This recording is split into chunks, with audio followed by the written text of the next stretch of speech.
May isang bayan na bigla na lang lumilitaw, at nawawala pagsapit ng hating gabi. Isang gabi, aksidenteng nakarating doon si Daniel, pero bago siya makaalis, may sinabi sa kanya ang isang matanda, kapag tumunog ang kampana, huwag kang lilingon. Tumunog ang kampana, at nang lumingon si Daniel, wala na ang daan palabas. Kung mahina ang loob mo, may oras ka pang umatras, pero kapag nagsimula na ang kwento, wala nang balikan. Si Daniel ay isang delivery rider na pauwi na matapos ang huli niyang delivery ng gabing iyon. Habang binabagtas niya ang isang lumang kalsada sa kabundukan, biglang bumuhos ang malakas na ulan. Hindi niya napansin na mali na pala ang kanyang dinaanan. Makalipas ang ilang minuto, nakita niya ang isang karatula. Maligaya, 2 kilometro. Napaisip siya. Hindi niya kailanman narinig ang lugar na iyon. Pero dahil gabi na at halos wala nang makita sa kalsada, ipinagpatuloy niya ang pagmamaneho. Pagdating niya sa tuktok ng isang maliit na burol, bigla siyang natigilan. Sa ibaba ay isang buong bayan. May mga ilaw, may mga bahay, may tindahan, at may mga taong naglalakad sa kalsada. Bakit ngayon ko lang to nakita? Ipinakita niya sa cellphone ang mapa. Walang maligaya, walang kahit anong bayan sa lugar na iyon. Pero nasa harapan niya mismo ang mga bahay. Pumasok siya sa bayan at nagtungo sa isang maliit na tindahan. Tinanong niya ang matandang babae sa loob. Aling, saan po to? Hindi sumagot ang matanda. Sa halip, tumingin ito sa orasan sa dingding. 11:43 p.m. Pagkatapos ay marahan nitong sinabi. Kung gusto mong makauwi, umalis ka bago maghating gabi. Natawa si Daniel. Bakit po? Tumingin ang matanda sa kanya. Dahil kapag sumapit ang 12:00, biglang namatay ang lahat ng ilaw sa bayan. At mula sa malayo, narinig nila ang isang kampana. Dong! Nang tumingin si Daniel sa labas, wala na ang kalsadang pinanggalingan niya. At ang tanging daan palabas ay unti-unting nilalamon ng makapal na hamog. Pero hindi pa iyon ang pinaka-nakakatakot. Sa likod niya, may batang babae na biglang nagsalita. Kuya, huwag kang matakot. Babalik naman ang bayan bukas. Napalingon si Daniel. Bukas, ngumiti ang bata. Kapag bumalik kami, may isa na namang taong mawawala. Buong umaga niyang hinanap ang lugar. Pero wala siyang makita. Puro puno, bundok, at isang lumang kalsada. Walang bayan, walang mga bahay, walang tindahan. Parang hindi niya talaga nakita ang lugar kagabi. Hanggang sa makita niya ang isang bagay sa gilid ng kalsada. Isang lumang karatula, maligaya. Pero kalahati lamang nito ang natitira. Kinuha niya ang litrato gamit ang cellphone. Pag-uwi niya, hinanap niya sa internet ang pangalan ng bayan. Wala, kaya nagtanong siya sa isang matandang residente sa lugar. Nang marinig nito ang pangalang Maligaya, biglang nagbago ang mukha nito. Bakit mo hinahanap ang lugar na iyon? May nakita po akong bayan kagabi. Matagal na natahimik ang matanda. Imposible. Bakit po? Dahil ang Maligaya ay nawala noong 1956. Napakunot ang noo ni Daniel. Ano pong ibig sabihin na nawala? Ikinwento ng matanda na isang gabi noong 1956, biglang naglaho ang buong bayan. Walang nakitang bangkay, walang bakas ng sunog, walang naiwan, pati mga bahay ay nawala. Pero may isang kakaibang bagay. Tuwing ilang dekada, may mga taong nagsasabing nakita nila muli ang Maligaya.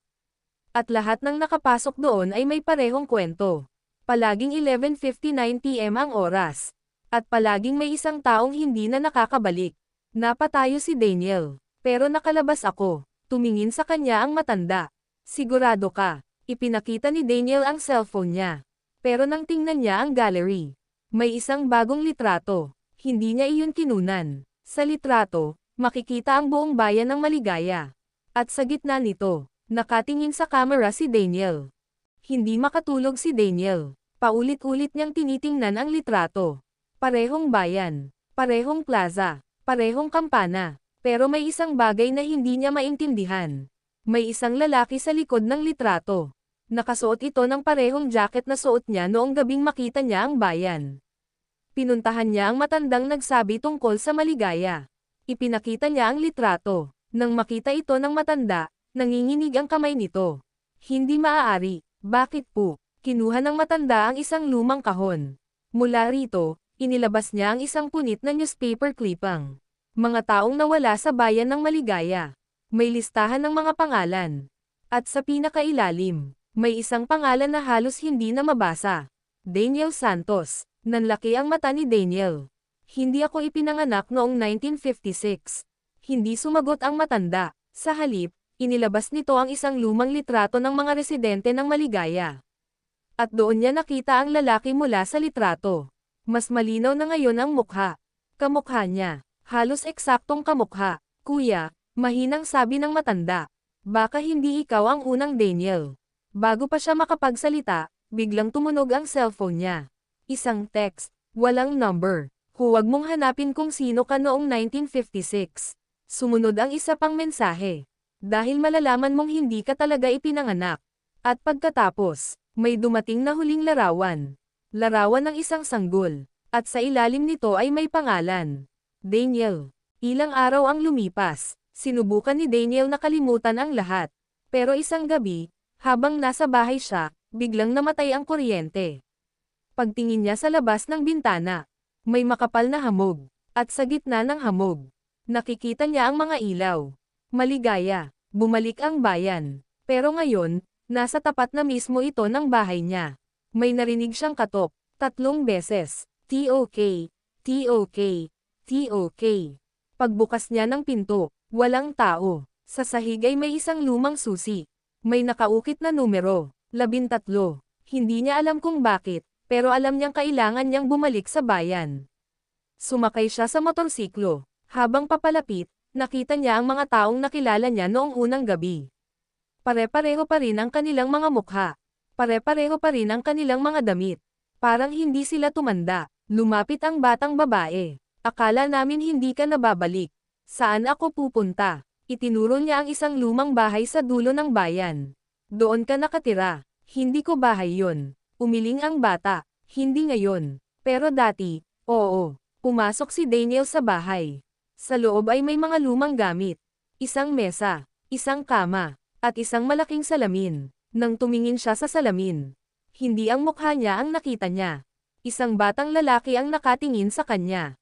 At sa likod nito ay may isang matandang lalaki. Pareho silang nakatingin sa kanya.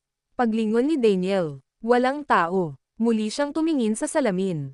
Nandoon pa rin sila. At ang matandang lalaki ay nagsalita. Daniel, panahon na para umuwi ka. Nalaman ni Daniel ang katotohanan. Noong 1956, may isang batang lalaki na nagngangalang Daniel. Siya ang anak ng alkalde ng Maligaya. Isang gabi, bago mawala ang buong bayan, may nangyaring aksidente sa isang lumang minahan malapit sa lugar. Namatay ang maraming tao, at para mailigtas ang natitirang mga residente, gumawa sila ng isang ritual na hindi na dapat ginawa. Isang ritual na maghihiwalay sa bayan mula sa normal na mundo. Pero may kapalit, kailangan nilang iwan ang isang tao sa labas. Ang batang Daniel ang napili. Inilabas siya ng kanyang ama bago tuluyang mawala ang bayan. Pero may sumpa ang ritual.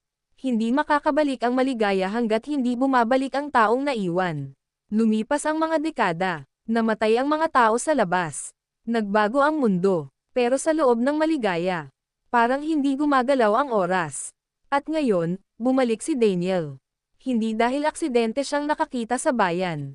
Tinawag siya nito. Biglang tumunog ang kampana. Dong. Unti-unting nagsimulang maglaho ang mga bahay. Lumapit ang batang babae. Kapag umalis ka ngayon, mawawala ulit kami. Tumingin si Daniel sa mga tao. May isang desisyon siyang kailangang gawin. Mananatili ba siya? O iiwan niya muli ang buong bayan? Makalipas ang ilang segundo, pinili niyang manatili. Biglang tumigil ang kampana. Nagliwanag ang buong bayan. At sa unang pagkakataon matapos ang 70 taon, sumikat ang araw sa Maligaya.